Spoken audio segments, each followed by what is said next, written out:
Good evening, LinkedIn. Dave Wilson of the Ringer Hire Show. Hey, tonight, I got some great guests that, and you can see behind you. I think you're all going to see it.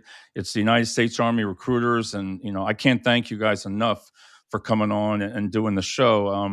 I think it's going to be great for if you have anybody that has a family member and everything. This is the kind of show that you want to watch. So we're going to be right back after this video.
All right, it's good to be back. I'm going to, introduce each one of you, and then we're going to, if you could tell us a little bit about yourself. So, Sergeant, welcome. If you could just tell us about how long you've been in the military, what do you do, and all that fun stuff. Yes, sir. Thank you, David, first of all, for having me. I appreciate you taking the time and letting us come on and do this. Appreciate it. My name is Staff Sergeant Welcome. I've been in the Army for going on 10 years now. My original job is a 15 Papa, Aviations Operations Specialist. As of right now, I'm recruiting. I've been recruiting for about 2 years, and I absolutely love doing what I do. Love it. Sergeant Heath. How's it going, David? Good. Again, thank you for having us on. I'm going on 14 years now, total service come March. I've done everything from construction to artillery, and now I'm a short-range air defense system maintainer. So Nice. I work on the weaponry and the tracking systems and everything for anything to shoot down anything out of the sky. So then how long of recruiting have you been into with that? I'm coming on my second year of recruiting. Okay. I'm in year 2 right now. Nice. Sergeant Hawkins. Yes, sir. Again, like the team, I just want to appreciate you for this opportunity. I've been in for 11 years now. It'll be 12 in January. Joined what feels like a long time ago as a 92 Alpha. I got selected to be a recruiter, and ultimately I changed my job to a 79 Romeo, and we'll be changing it again here shortly to 42 Tango. Been recruiting for 5 years now. So. Yes, sir. No, I love that. Myself, I spent 4 years in the Army, Fort Knox, Kentucky, and then I spent a year and a half over in Korea. Tank commander. I love it. Just like you said, I just blew things up. That's all I did. So it was. I always say you can tell what I scored high on my ASVAB. I was like, I had a choice: either I could walk or I could ride. I would always tell everybody, so it wasn't too hard. But I want to start the show out tonight, and I thank you so much for coming on here because. I always say, starting out in high school, how we can walk us through. So, Sergeant, welcome. Somebody's at home with their parents, with their parents and their child. They're 17 years old, junior, senior, like my son. What do you do when you get them in there, and what do you talk to them about? Well, primarily when they first come into my office, I like to try to get to know them on a personal level. That way I can figure out which way is the best way to guide them. Right. At the end of the day, I try to express to parents, yeah, he's 17, or yeah, he or she may be 17, but it's still possible for him to join the military. Now, if you're 17 and a senior, active duty is an option that you can go to, as well as reserves. Versus if you're 17 and as a junior, reserves is the only option that we have. Wow. Okay. But yeah, no, like I said, I try to get them on a personal level. That way, I can get to understanding of what I think would be beneficial to them, and then I also try to explain through the benefits that most parents don't typically tend to know. And like I said, I don't know everything. I'm learning things every day, something every day, and yeah, you learn. Reserves are constantly changing, actives constantly changing, bonuses are constantly changing, different jobs, opportunities. So it's great that I get to sit down and explain those to them, but then I also get to learn those things with them as well. That's got to be great with the parents too, though, right? I mean, that's okay that they come, right? Because absolutely. Yeah, no, I encourage parents to come, because if for me, if you don't have that support behind you, it's hard to go through. Like, if you don't have, even if they're 18 and I'm like, hey, is mom and dad on board with this? If mom and dad have any questions, please feel free to bring them in. They don't even have to come to the office. I can meet them somewhere, so it's not like they're surrounded by army. All right, can meet me on a personal level and get to know that I'm not just Staff Sergeant Welcome. All right. Now, all three of you are in Lebanon, Pennsylvania, right? Yes, sir. Yes, sir. Same office. Okay. So at the end of the show, I'll make sure that we put in the comments addresses and everything like they want to reach out. Sergeant Heath, did you want to add to that? And also, it's got to be something when you get that person in there, we'll talk about the being 17 right now. Naturally everybody that's graduated already, but what are some things that you tell them? What do they need to know, like at 17 when they come in? Because I'm going to be bringing my son. So, I mean, what do you sit there and tell a 17-year-old what they want to do for a living, or why do they want to come to the military? So what I love to do when I'm talking to 17-year-olds or even adults, it's I ask them, like, what is your plan? And after I ask, like, what's your plan, we go through it and we try to find how the Army can lead you to your ultimate goal, right? Right. A lot of 17-year-olds, some of them don't have plans at all. So when we introduce them to the Army, we go over, like, hey, it's more than just this one job. Same with Army Reserve. We have like over 180 different jobs that you could choose from, right? And a lot of them were like, well, I didn't do good in school, but they do really good on the ASVAB. And we're like, hey, right here, we have a network job open for you to go into. And they're like, oh, I never thought I would qualify for that. Right. And it's just opening their horizons to what we have to offer in order to get them to their goal and to help better their lives. Go there. Sergeant Hawkins, can you touch on the ASVAB? That, I wish I was able, I don't remember, I wasn't able to take it again. But are you allowed to take it once and then take it again as being young? Or is that just when you're, like, say, above 18, you got one shot at it? And how do you study about it? What do you tell them? Yeah, yes, sir. So if these guys are in high school, at the schools, they give what's called the ASVAB. Right. And they're able to take it as many times as possible. So they can take it, the first time, let's say they get a 32, and they can come in and, we'll have preliminary conversations about what it is that they want to do or whatever job it is that they're looking for. We'll tell them, like, hey, these are the scores that you have right now. If I was you, I'd probably take it again. To raise that score. Because sometimes, like, these young men and women, they have the knowledge. And when they get in front of this ASVAB that probably sounds intimidating, they kind of forget, some of that information and stuff like that. So them getting a good crack at it, like you said, and maybe not, a pre-test. Right. And we have study material and stuff like that we can give at the recruiting station. But them being able to see what the ASVAB consists of. But the ASVAB at school, they can take it as many times as possible. And then outside of school, they can come to the recruiting station and get with us. And we have, a couple different options of what they can do as far as the PICAT, or they can take it at MEPS. But normally, outside of school, you can take it one time. And if you don't pass, then you can take it 30 days after that. So it'll be 3 30-day tests. So 30 days, wait 30 days, 30 days, right? And then you have your 6 months, and then 6 months, and then you gotta.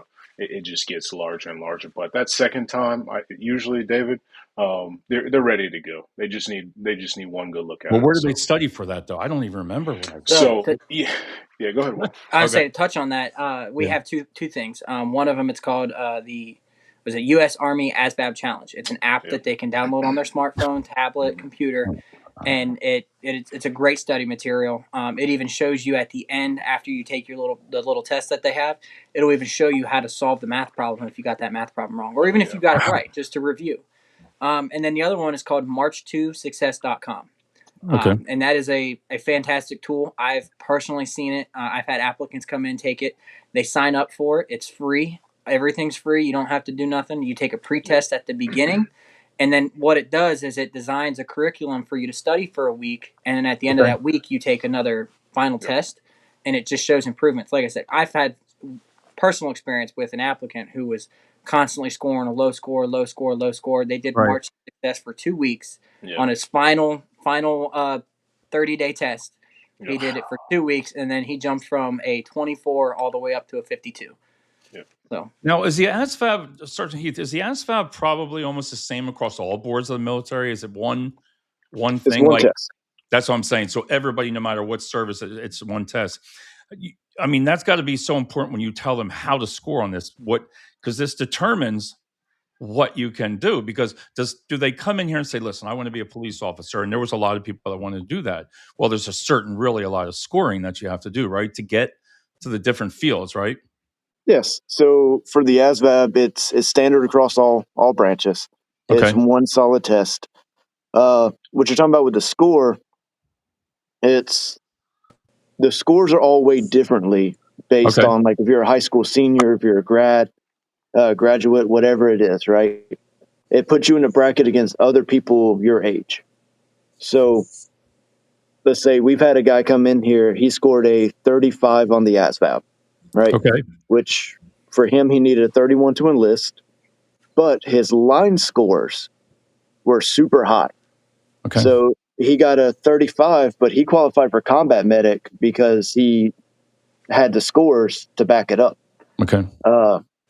But it goes over a bunch of different things. Like, it goes over science, math, reading, word knowledge, paragraph comprehension.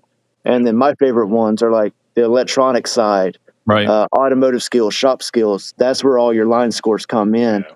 And those are what really separate what jobs you would qualify for. And then Sergeant Hawkins, when they do that, and you're bringing up all these different MOSs and all these different type of jobs, for, like he said, like IT. Let's just say, Yep. with AI now and all this newer stuff like that, there's got to be so many different types of positions now that I probably never even heard of, and they come to. How do they go about getting into that? Is it just still a lot of studying? Like, is it? If I said to you, "Listen, I want to go into like IT, something like field," Right. you got to know what you're doing there. You got to have pretty good scores in school, right? Yeah. Well, yes and no. I would say for the first part that just the basics. Like, I've been recruiting for a while now. Some people come in and they say, "Hey, I want to be a military police," or, like you said, IT. Right. They can go on the Go Army website and it'll say that, "Hey, you need a 99 on your ST," and that's the line scores that Right. Sergeant Heath was talking about. But just rule of thumb is, to get the highest score possible, you got to be able to crush those kind of 4 critical areas, and that's word knowledge, which is essentially the vocab, arithmetic reasoning, which is kind of that old school math, right? Johnny had 12 apples, 3 of them were green. What percentage? You know what I mean? Right. Paragraph comprehension, reading the passage and being able to pull out the information, and then math knowledge. That's kind of those equations. That's probably bigger, right? And then, kind of all the additive stuff will help you accumulate those line scores to be able to qualify for that job. So that's kind of that's my rule of thumb. That's the safest way to do it. Being recruiting, and it's all about kind of reputation. You know what I mean? And if we can take care of one person and get them in the right direction, then that's the ultimate goal, sir. But it's because what I tell them, even at my work, is the same thing. It's like, listen, we're here for you. There's nothing that we can't solve. I think as a team, we always talk about teamwork, and we're going to get into a little bit more of this too. But there's a lot of things you might have a weak in this. You might be able this, and you can be honest with the recruiters. Nothing. We're going to be honest with you, and I guess that's that transparency goes a long way. Sergeant, welcome. When you break down to let's look at the physical fitness part of it. Yes, sir. What do you tell when they come? And this could be at any age, just doesn't matter. You said you can. The minimum age is what, 17 to join, but not you're not in it. To 42. To 42, yes, sir. So what do you tell people, like, for the physical part? Say they come in, and let's face it, if you're overweight, if you're this, what do you say? What do you tell them? The one thing I tell them is that's what basic training's for. Basic combat training is going to get you into shape. I was a 3-sport athlete in high school, and I was not in shape for basic. But we have what's called future soldiers training. So once they join, they come into the office. We usually try to do it once or twice a week here. and it's where we get the opportunity to work out with these guys, show them some You guys work workouts, out show with them them. some things that we're going to end up Yes, doing. sir. Oh my God, that's freaking Absolutely. awesome. What do you got, a Absolutely. gym? What do you got, a gym there? Oh, our office is massive. We actually do have What? almost a full Yeah. gym set. That's freaking Yeah. insane. That's pretty cool. Ours didn't do that. I mean, I don't remember anybody doing Yeah. that. They were just sitting, but that's friggin' awesome because I Yeah. can imagine. Listen, every parent would love to send my son or daughter, to lose extra weight or something before that. But in all seriousness with that, Yeah. what do you tell them if they're having a hard time? Like Yeah. you take the test, right? You've done the test. That doesn't mean you're not ready yet. So you still have to come back to you Yeah. after you take that ASVAB. Now, from there in the physical part, what do you tell them? After they're done with their ASVAB. Yeah, and then with the physical part, like if they feel they can't make it, you've said about you can come in there, work out, whatever you like that. But is there anything else that they also do, or? Oh, they can do workouts on their own. I like to try to cut back on my stuff too. So sometimes I'll come up and look at like diet plans with them. I'll even do one with them just as that extra motivation for them. I had one kid at one point in time that I got enlisted who lost almost 100 pounds before he shipped out. Yep. And that's just with that dedication and that hard work of him putting it in there. And he showed up every time we asked him to show up. He was working out every time he worked out. And it's. I'll say I had a guy who enlisted at 283 pounds, and he just graduated his job training at like 180. And his thing was, it's like, if you need a ride, let me know. I have a government vehicle. I'll come pick you up in the morning, and me and you will work out. You'll work out in this office for about an hour, 2 hours, and then I'll get your height and weight, tape you again, take you back home. I'll see you tomorrow. Got to be the nicest sergeant in the beginning, because that didn't happen when you went to basic. I'd be like, well, these guys are really nice. Now you go to basic training, and it's like, woo. But Sergeant Hawkins, from there, though, all right, so now you've got that ASVAB with them. You got that down. You've looked at the physical aspect. What's next, do you tell the kids right now, or anybody at any age? After they the complete ASVAB and physical, and the ASVAB and physical. Yeah. So at that point in time, the next on the process would be going to go actually take the physical, going to MEPS and sitting down with the doctor and going through the steps, right? Height, weight, eyes, ears, draw blood, got to do a urinalysis, those type of things. And pretty much, David, we complete the process. At that point in time, we'll already have their score and an idea of what it is that they want to do. The great thing about the Army and being able to pick your job, that job will be already pulled and ready for you whenever you go to MEPS to sign that contract and swear in. So, it's super easy. I think I'm recruiting for the best branch right now. So, love it. Well, I'm biased there, of course.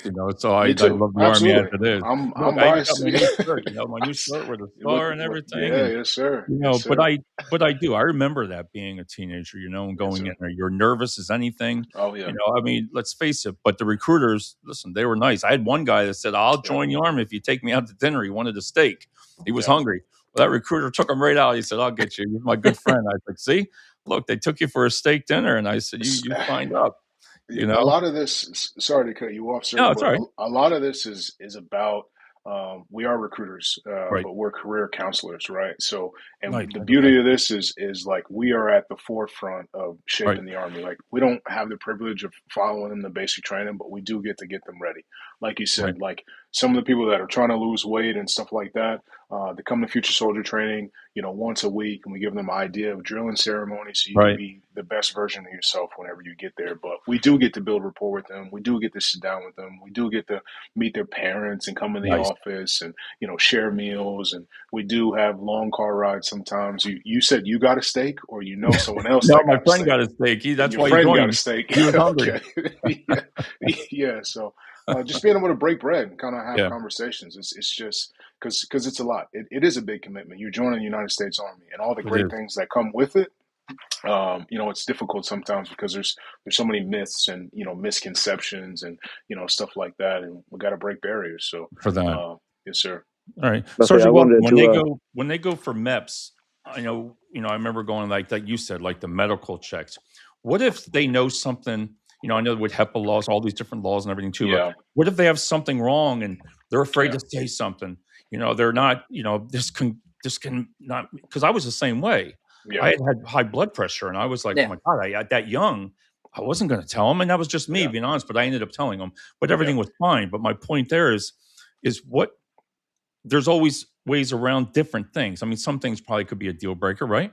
Right. Yeah. So there are some things that are deal breakers. But for the most part, if they go up to medical and something comes up, the doctors will usually put in their notes when they're done and tell us exactly what it is that they need. Okay. We have what's called a waiver process. So certain things will require a waiver, especially if you had like a knee surgery or something along those lines. They just want to go. They just want to get like the history report, the doctor's notes, everything on that, so that way they can make sure that this person's good to go and physically fit, and that surgery no longer has a hindrance on the person. And but yeah, it's called a waiver process. Certain things will allow waivers, certain things will be permanent disqualifiers. But that's where that personal level comes in, where I try to express that stuff beforehand. Right. Of like, look, it's okay to tell me. I'm not going to judge you one way. That's what I mean. I think you have to be honest. You got to get that out.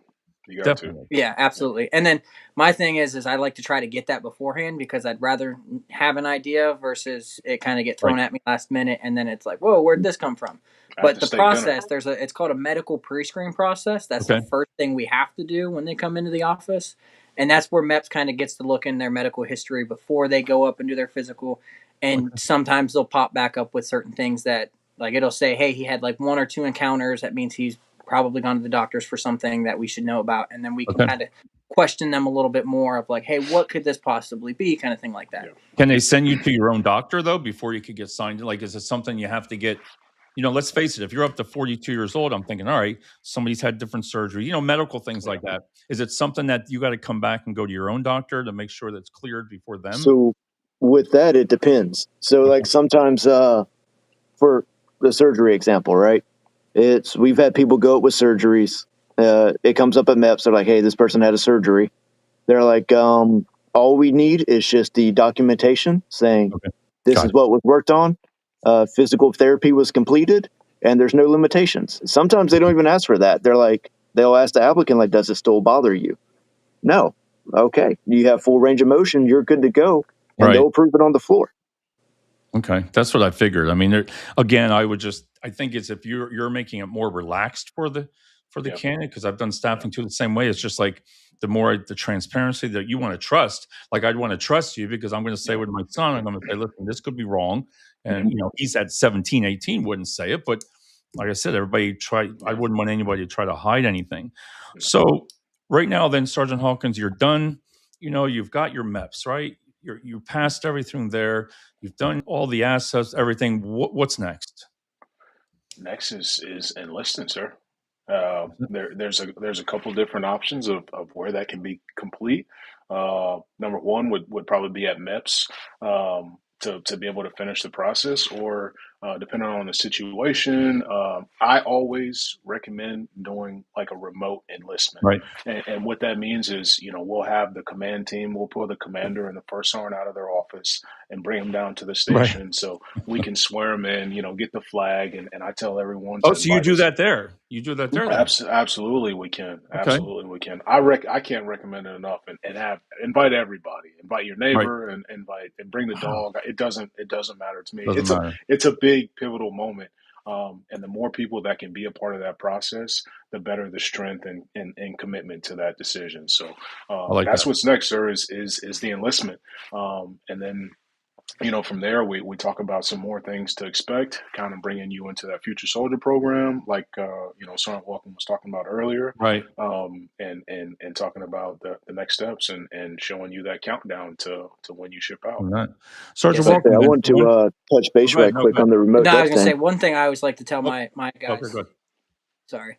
That's all right. One thing I'd like to tell my guys is it's like a roller coaster. It's always up and down, right? Like when they enlist, they're up here with their excitement.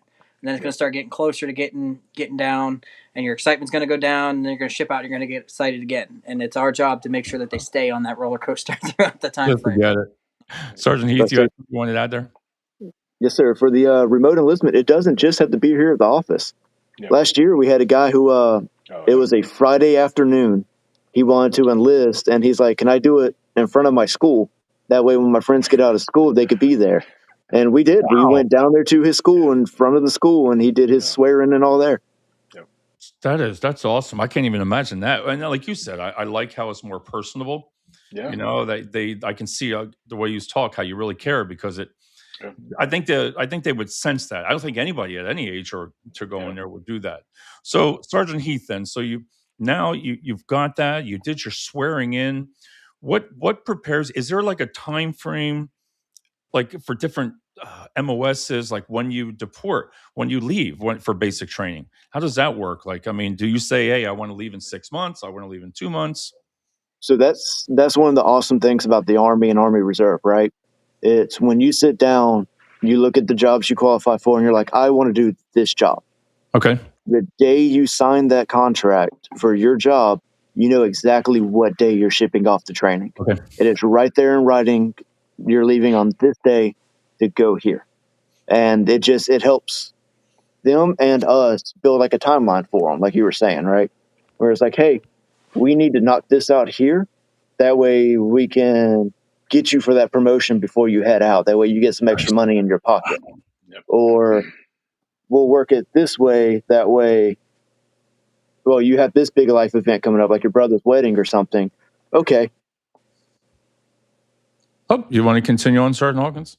Yeah, like it's just when you have that timeline and that ship out date, depending on, 17, 18-year-old young man or woman, has the parents kind of schedule, one last vacation or hurrah Right. before they go to basic training. Like you said, you might, maybe your brother's wedding, or, for the people that join, they're married with kids, giving them that extra 2 weeks, 3 weeks, month. It just depends, to be able to get things in order, that handoff transition to their Right. spouse and stuff like that. So, yes, sir.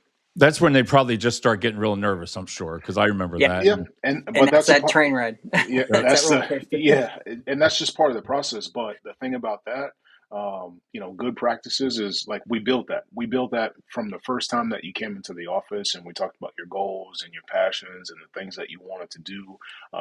We went through this process together. You got tested. You were nervous there, and we built some confidence. Right, we Right. went through the physical, and everything that we said would happen and did happen. We got the job that you wanted, so we have a good foundation. We have good rapport. Right. So that's not something, typically it can be, an issue, but with the right relationships built, Okay. it's not something that we're too concerned with. All right. And then Sergeant Welcome. So now you've gotten that date, you're ready to go. Is that the last time that they see you? So before they take out, like, where do they get their flights? Do you just, what happens at that point? No. So as soon as they're done with their physical and they enlist and they have that window, that's Right. where that's where that future soldiers comes in. We like to try to get eyes on everybody, make sure that you're still doing okay, you're not getting cold feet, you're Right. still ready to ship out, and that's when we can start going through our classes like financial readiness and stuff like that. And then they Wow. usually see us all the way up until the day before they're actually supposed to ship out. If they're active duty, they usually go to the MEPS hotel again Okay. the day before. Then they go back up to MEPS that following day where they'll redo their enlistment for their one last final time. That's where they'll get their plane tickets. That's when they know exactly when they're flying out, and they do like the final crossing the T's and dotting the I's there.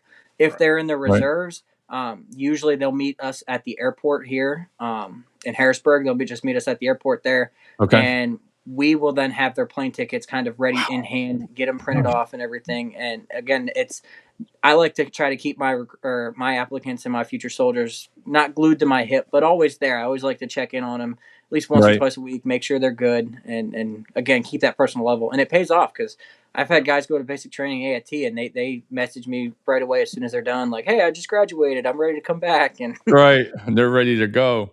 Now the fun part. This is the best part of all. The basic training, Sergeant Hawkins. The basic training, and Yeah. when I went through, I was the first ones in 1987 or 86 that they did an experiment. So it was like 15 weeks straight. We didn't have basic training and AIT. It was combined. So the third day I was learning about tanks, and then they tried it to see if they could extend through the whole thing versus now I know a lot of it. I don't know if they do that anymore, but now it's what average. Does it matter? Let me back up. Like, does it matter on the MOS how long your basic is, or that has nothing to do with that? No, so it's basic training is 9 weeks and 4 days, give or take, to the left or the right. I think what you're referring to, because you're MOS tanker, right, sir? Yeah. Yeah. Right. So a lot of those combat MOSs, they'll do what's called OSET. It's the one-stop shop. So That was it. Yeah. That was the they name of still do it. something like that. They add the basic training and AIT together. But Together. All right. So then, Sergeant Heath, when they go to basic that first day, they fly out, they arrive. What's in store for that? Oh, we got him back. Yes, you got me. Yep, we got So you. their first day of basic, it's more of in processing, right? Like you get off the bus, and then they're going through making sure you're where you're supposed to be at. You go through, they check to make sure you have no contraband stuff you're not supposed to have with you. Right. All your stuff's filled out correctly. You get a call home, tell your parents and or anybody like you made it there safely, and then you start getting issued your physical fitness clothing, Wow. a uniform. That way you can start in processing into the Army. You're going to go through a little medical section where they're going to make sure that you have all the shots you're supposed to have, Right. and all your paperwork's right. And then you get on another bus and you go to actual basic training. Then you go right there, and they pick you up from there, Sergeant. Welcome. Yes, sir. And that's exactly where I was saying that having that team behind you, Right. having that support channel, because during that time frame, you're not going to have your phone the whole time. It's going to be writing letters. Let's stop there for a second, because I had a person ask me that, and they wanted me to ask that on the show, and I was like, okay, cell phones. What Yes, the sir. heck? I couldn't even imagine basic training going with a cell phone. So you get your initial phone call, like Sergeant Heath said. When you get there, you get to call home. I figured that. Let them know, hey, I'm here. I made it alive. When I went through, this was 10 years ago, so it's changed drastically since I went through. We got our phone at the end of every 3 weeks. We got our phone call to call home and be like, hey, I made it through this part. I'm continuing to go on.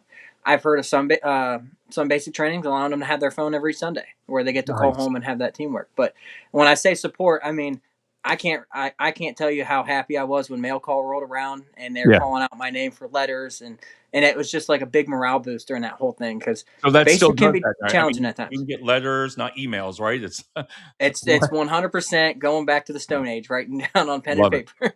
I love it. That was the best, and I'll admit that was my mom would write to me all the time, you know. Yes, sir.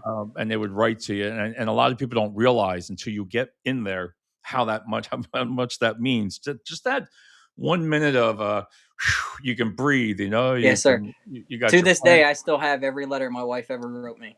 Did you? Yes, sir. Oh, that's awesome. Sergeant Heath, if you want to talk about what are you learning in basic?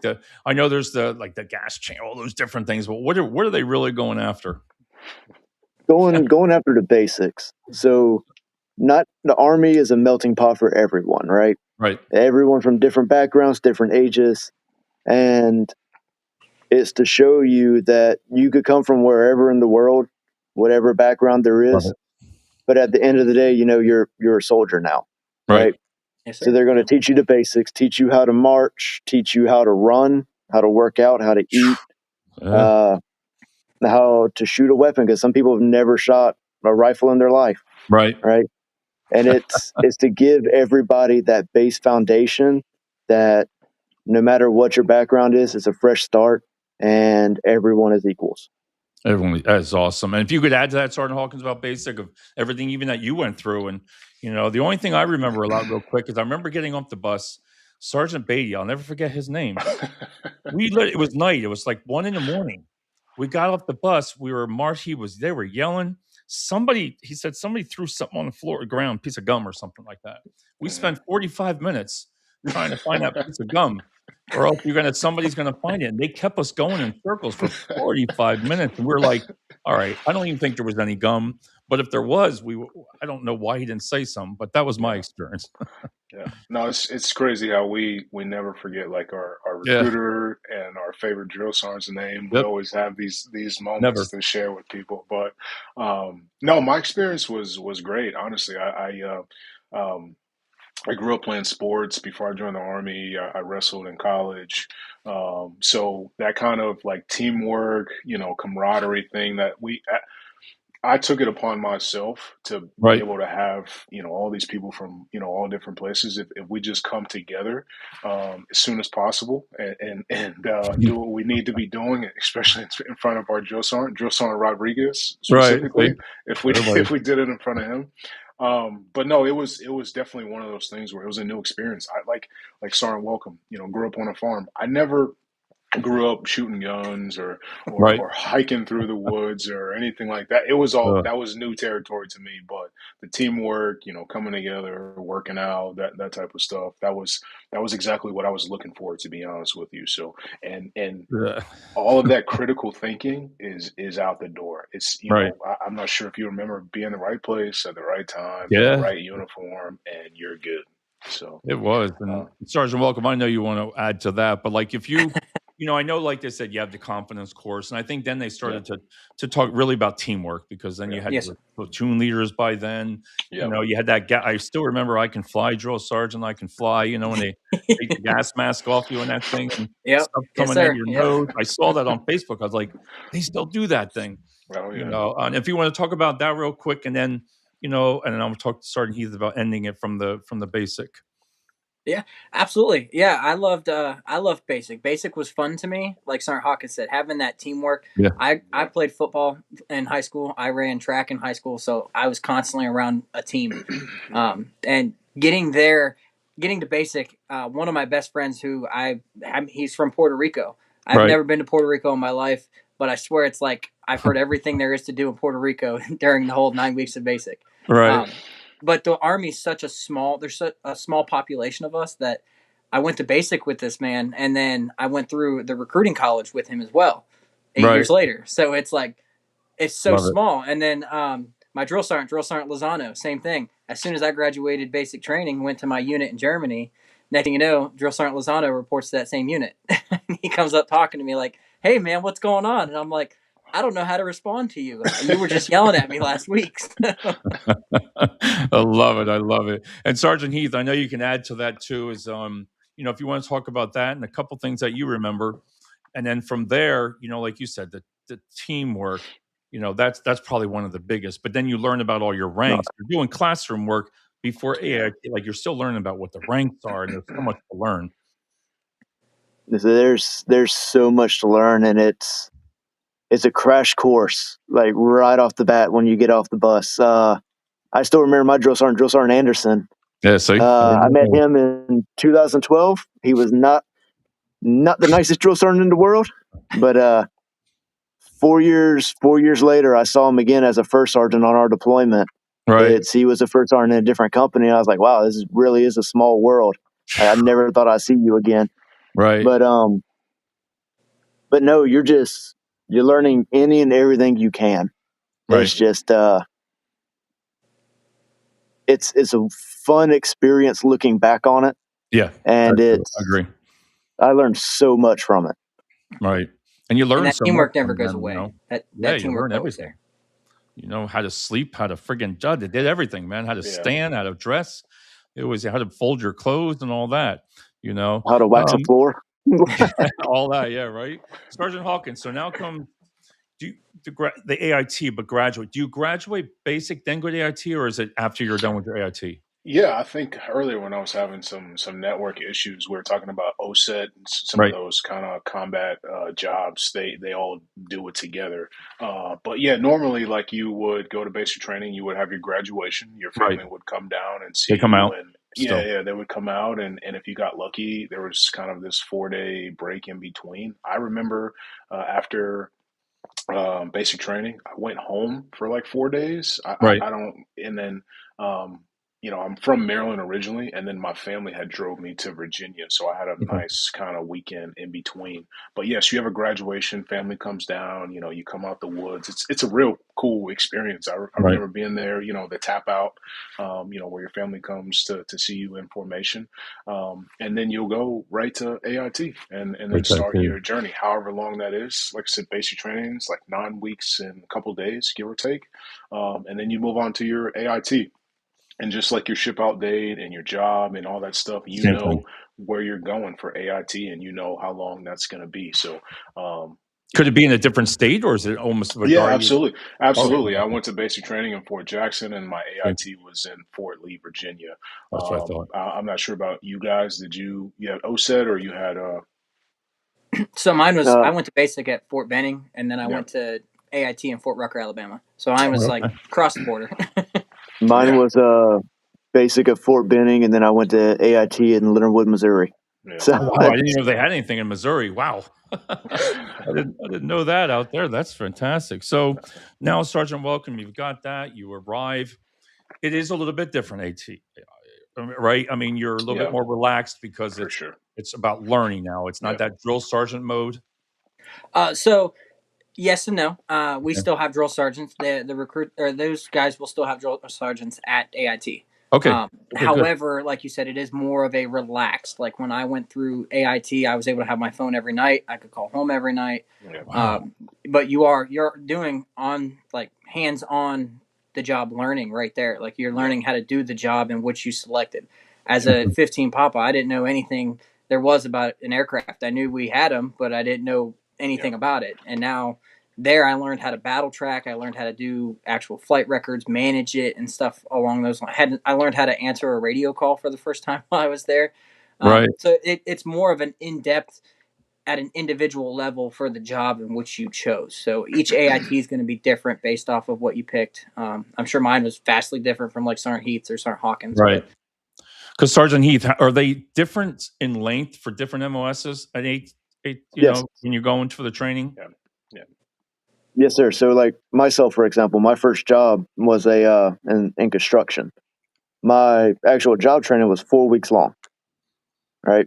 I reclassed. I asked the Army, like, hey, what jobs you got available? I'll go do a different job if you want me to. So I went artillery, and that was 6 weeks. Right. And then they offered me some money, and they're like, hey, you want to go over here? So I took the money and I went over there, and that was 17 and a half weeks long. Wow. So what is the difference? There's a lot of difference. Okay. Yeah. That makes sense there. And then Sergeant Hawkins, on that, about the length. Now you've gone to the class, you've learned everything. Take me from that last week beforehand when you're getting ready. Is it still to where now they're going to give you your orders? You don't know where you're going, right? Not yet. No, well, it depends sometimes. So, if we get the opportunity, it's called Option 19. Okay. And it's by far my favorite thing. I made a post about it today on social media. Option 19 is the ability to pick your first duty station, right? So we can get Hawaii, or we can get Alaska, or Germany, or Fort Bliss, or something like that. So that way you already have that. I mean, it's not even predictability. You already know where you're going after you graduate AIT. But I would say it's that last, 1 to 3 weeks at AIT, you'll get your assignment. You'll huddle up in class. I remember, when I was in AIT and they called us back in and we logged in, and I seen Fort Wainwright, and I was asking the class, and nobody heard of that. No one heard of Fort Wainwright, and I was nervous and I was scratching my head, and I Googled it, and it said Alaska. And I was like, okay, all right, we're going to Alaska. But yeah, typically it's towards the end of that AIT. But Option 19, anybody, any parents or interested applicants, that would be one of the first things that I would ask, my recruiters. Option 19, hey, I'm interested in this job. What are some of these potential duty stations? It's just, I think that it's more important than a bonus, right? Because obviously we're recruiters, but we're career counselors, right? Helping you orient your life map, right? So maybe knowing where I want to be or where I want to end up, whether I do 4 years or 6 years or 20 years or something like that, being able to go, where it is that I want to go. Maybe I have family somewhere. Maybe, there's a potential job lined up or something like that. So, Sergeant, that's awesome. I love it. Sergeant Welcome, they still have, I had a question from somebody that asked me also, is do they still have the buddy program that you can go into the military? And I've never asked that before until they asked me that. I was like, wow, we had that. You could actually join the military with a friend and go through everything together. Sir. Yes, sir. So we actually had one, we had one last year. We had two buddies that graduated from the same school that shipped out to be infantrymen. So they both knew they were going to Fort Benning, Georgia. They were both going for the same length. And they both knew where they were going after they were done. They both selected to go to Hawaii. Right. So they had that idea. So it's if you have a buddy that you want to enlist with, you enlist with that buddy. You're automatically going to the same basic training, same job training, and they do their best to try to get you to that first duty station as well. So that way it's not like a culture shock of you being brand new and first time away and not really having any idea what to do. You have somebody going through it with you. That's got to be ideal. I mean, I think of it now versus when it was there for me, but I mean, I can imagine a way that builds teamwork. It's just there alone that you can go in there with somebody. Sergeant Heath, so now you've graduated AIT. Is it kind of like a graduation, or you're pretty much you just graduate AIT and then they give you the order? It's another graduation. So like your parents could come out to it, friends could come out to it. Okay. You'll walk across the stage, you'll get pinned your crest for whatever branch in the Army you are, whether it's infantry, artillery, engineer, whatever. You'll get that pin on there, and it's a whole ceremony because you're a soldier. That's your basic training graduation. To this is now you're a soldier with a career. With career, that makes sense. And then Sergeant Hawkins, the biggest thing I know people talk is bonuses. Bonuses, If you could hit some of that about what they're giving out nowadays, or how, is it something that you get after you graduate? Is it something, because there's bonuses for different things, like different fields, and then if it's not just if you graduate, that's not something like that, right? It's just different fields, right?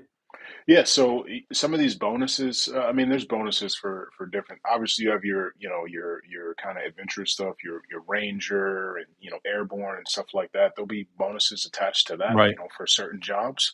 And then they have the quick ship bonuses, like, hey, if you're willing to ship out in the next 45 days, the Army says, hey, I got 10 grand for you. And then like certain jobs, the high priority jobs, some of those, infantry, the 13 series, 14 series, that type of stuff, our special forces, the 18 X-ray, have bonuses attached to them, and they're as large as 50 grand. And you get that, yes, sir. You get that once you get to your duty station. So you'll take that good old piece of paper, and then as soon as you get to your duty station and you're in processing, at finance and at the readiness center and stuff like that, you should have a nice big old check, taxed, right at about 22% coming your way in a couple weeks. So it's an amazing way. Once you did all this hard work, right, and you get through basic training, you get through AIT, and you get to your duty station by yourself. Hopefully you chose the buddy team and you guys are both on this together. But you get to your new duty station in Hawaii. Best case scenario, you got 3 weeks. There's a lot of uncertainty. But you got, some big money coming your way. But do you offer? Do they know this, Sergeant Hawkins, going in though? They know all this when they're recruiting. When you're talking to them about that, right? They know that all.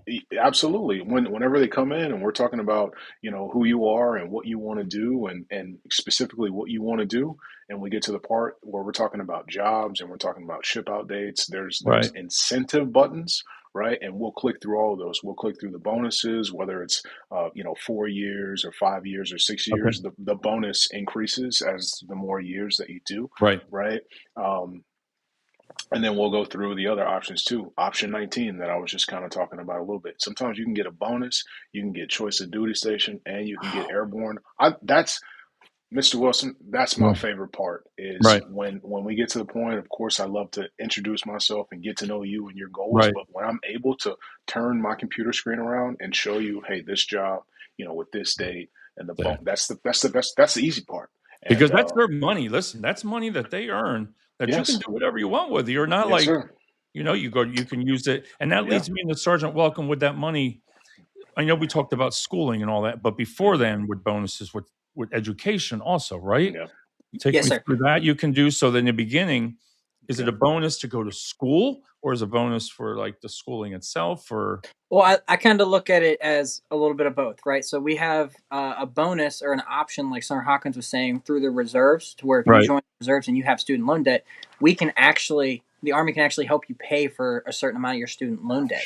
I mean, same thing for active, but in the reserves, it's more or less like they'll give you, $10,000 in student loan repayment versus on the active duty side, you'll get a percentage that the Army will help reimburse you back on that student loan debt. But you also get the bonus of just by joining the military, you get those educational benefits. You get the GI Bill, your tuition assistance. You get it's called a joint service transcript. So everything you do in the Army counts towards college credits. Before I even started my college journey, just by doing my job and basic training, I had 30 semester hours knocked off of an associate's degree. So you're actually, so when you're, let's just say you're 25, you've been through college, you got some, so stuff like that will carry over. You can bring that in. It carries over by getting, so if you have a bachelor's degree, you come in as a specialist. If you have an associate's degree, you come in as an E3. So right there, from private to specialist is probably about $500-600 extra a month that you're just getting just because you finished your degree. And if you had student loan debt, like I said, that helps cover it. And if you don't, then that's again just more money back in your pocket. Yeah. So is there a difference, Sergeant Hawkins, with full-time Army and the reserves? Like for example, I told you I want to bring my son in a couple months with Sergeant Rodgers. You know, is it going to, you know, he's going to be able to say, wow, he can go to a college after the reserves of your choice, right? They're going to give you that money to go to any school you want to, right? Mm-hmm. Pretty much. Yes. Yeah, absolutely. So like Sergeant Welcome said, the Montgomery GI Bill, or all those kind of different programs and stuff like that. It's just the rule of thumb of what I'll tell people is like, hey, you got your college paid for. Right. And from that point, you just got to get into that school. That's just one thing. Welcome back, Sergeant Heath. There he is. I was having some issues too. That's just one of those things. You just got to find the school and get into that school. There's websites, Go Army Ignite. You go onto that website, you type in your school, and then you already have a program, a profile, and that money just goes straight to that school. So you don't have to worry about anything. The best thing that you got to do is just make sure you're taking care of your grades. But I think to answer your question, no, they're two separate pots of money. That bonus has nothing to do with your school money. Okay. And that system, that screen that I was telling you about, being able to pick your job and stuff like, there's even another drop down where it talks about student loan repayment and all your concerns. There's a lot of stuff. That's a lot of. I mean, Yes, we're almost done here in about 10 minutes. We won't be going through the whole. I'm going to have definitely one next time. That's why I wanted to take my time with this tonight, because there is a lot of information that you all just said there that you have to really sit. Sergeant Heath, now you were in the reserves a lot, right? Yes, sir. So did you use it for, is that what you tell everybody? Say, listen, you can, like my son, hey, you can use this towards your Virginia Tech. You can use this for, is there certain military schools that they can go to, colleges, anything like that? Or? No, sir. It's pretty much any public school will take it. Some privates will, I believe, too, but mainly public schools to cover your full time at the school. So that's the awesome thing about the reserves. It's, let's say you do want to go to school in Virginia, right? And you're here in Pennsylvania, is we could find a reserve unit within 50 miles of your school, right? And you'll just go there for your training. That's what I was going to ask you still with that, qualify because for when you everything. graduate, right, you got to, when you said that with reserves, it's really got to, you're pretty much where that school is in all the different states, right? So it's not going to possibly be your hometown, or it will be. So that's what with the reserves is, we could play around with it, right? Right. So if you want to stay solely in Pennsylvania, we can. We can find you a job out here and everything to go through with the reserve. If you want to go to school in a different state, we have that flexibility to where it's either we can find you a unit out there, you go work there on your 1 week in a month, 2 weeks out of the summer, school's covered, or you can have your unit here in Pennsylvania, go to school there, and they can sign off on you doing your 1 week in a month with a local unit there. Okay, which makes total sense. But all that money, they know about this all up front. Yes, sir. Again, that's when you sit down to sign the contract, we have everything right then and there. And it's not just us. As soon as we do it, if you're at MEPS, the guidance counselors at MEPS are going to go over it with you. If you do a remote dep, our company commander and our first sergeant are going to sit down and go over with them. So it's not just us going over it. It's they're going to get it gone over with them at least 3 or 4 more times before they actually sign their contract. 4 times, okay, which that makes total sense. Are you able to put into the comments section where your office is located? Are you able to type right into the comments section? If you could type in there where your office is located, and where they can reach you out. But I can't. We're definitely going to have you back on, because we just got right to the schooling, and I think we could spend another hour. But I wanted to take that time with you, to take my time with it, and then the next show that we can just pick up right from where we left off, but to show them how much that that the military, the Army's offering. They didn't have all this when I was there. I'll My say God. I don't know if Sergeant Hawkins or Sergeant Welcome already touched on the bonus amounts that they're offering for certain jobs, but I could touch on Yeah. that if you want me to. Yeah, go over a couple. That's always going to get people too. I mean, that's, for some of the bonuses.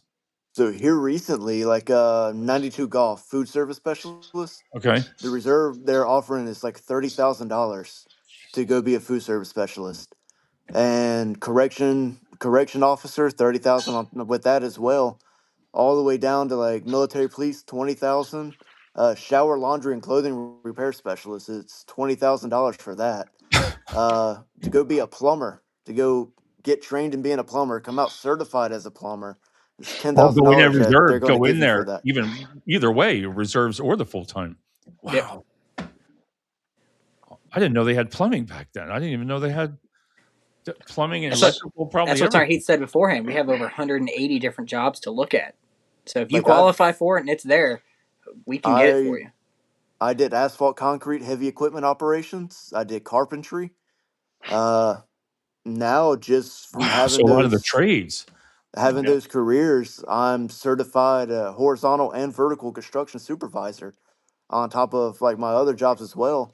And Pennsylvania just passed a law 2 years ago that I could take my experience, bring it to the state, take a test, and I get my automatic journeyman's certification in those. See, that's what I'm just glad we did this, because a lot of people, and like I said, there's so many new things that I've learned that you really, take your time. If you have that child that's interested in the military, again, up to 42 years old. I mean, that's I can't believe that. I'm thinking, wow, 42. Like you said, you can go in at 42 and put your 20 years in, you're 60. So you're right at retirement age. Yep. For that. So, guys, I want to thank you so much. And like I said, I'm going to talk to you afterwards after the video here. And, but I'd love to invite you back on and pick up right from there. And then, I'll put it together. I'll put more stuff in the comments, how they can get a hold of you. But again, if you could introduce yourself, where you're located and what you've done. And I want them to really reach out to you. Sergeant Welcome, if you want to. Yes, sir. My name's Staff Sergeant Welcome. I'm an Army recruiter located here in Lebanon, Pennsylvania. I've been doing this for 2 years now, and this is by far my favorite job I've ever held. Just getting the opportunity to express what the Army's done for me and showing others what the Army can do for them is my biggest benefit, and I love doing what I do.